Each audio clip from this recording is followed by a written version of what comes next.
I revenge dated a black guy to piss off my racist dad for being a PP to my black best friend. Now I'm falling in love. There are a few things me and my dad definitely don't align on. One thing is how color would determine who you are as a person. My dad is great, except he has always been a bit racist, and a while ago he went too far. His racist comments about my best friend pushed me over the edge, so I decided to teach him a lesson he'll never forget. Let me paint the picture. My dad is that guy, the one who grumbles about how things used to be and uses phrases like "I'm not racist but," as if that's supposed to make his comments okay. And he is totally racist, by the way. He's stuck in some warped time capsule, clinging to outdated beliefs like they're family heirlooms. Absolutely ridiculous. And trust me, it's not just harmless old man banter. He's made snide remarks about my friends before, but last month, he crossed the line. It happened at dinner when my best friend Marcus came over. Marcus is awesome. We've been inseparable since high school. He's smart, hilarious, and has been there for me through everything. He even took the blame for something embarrassing I did in high school just so that my crush wouldn't find out it was me. But to my dad,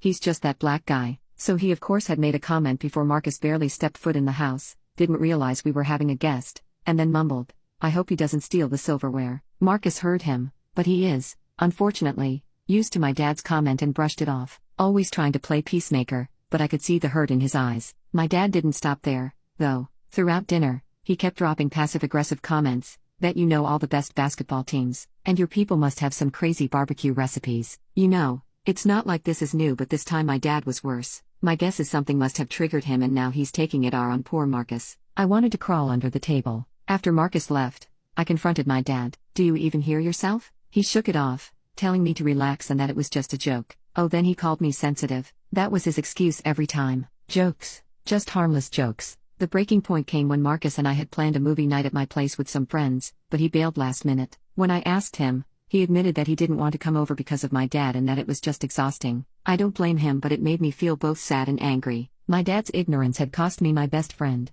I was done making excuses for him. For years, I tried to shrug it off, telling myself he was from a different generation. But that day, I decided if he wasn't going to change, I'd make him uncomfortable. This is where Chris came into the picture. Chris was a guy I met through mutual friends. Handsome, charming, and just so happened to be black. We hit it off immediately, but the kicker? He was completely on board when I told him my plan. Yes, I was definitely going to fake date a black guy to piss off my dad. Thank God he wasn't offended and thought it was hilarious. The first time I brought Chris home, my dad's face was priceless. He didn't say anything outright, but I could see the gears turning. Over the next few weeks, Chris and I kept up the act. We held hands, cuddled on the couch, and talked about our future plans, right in front of him. My dad was livid. He'd mutter under his breath, slam doors, and refuse to sit in the same room as us. Finally, one night at dinner, he snapped, "This is ridiculous.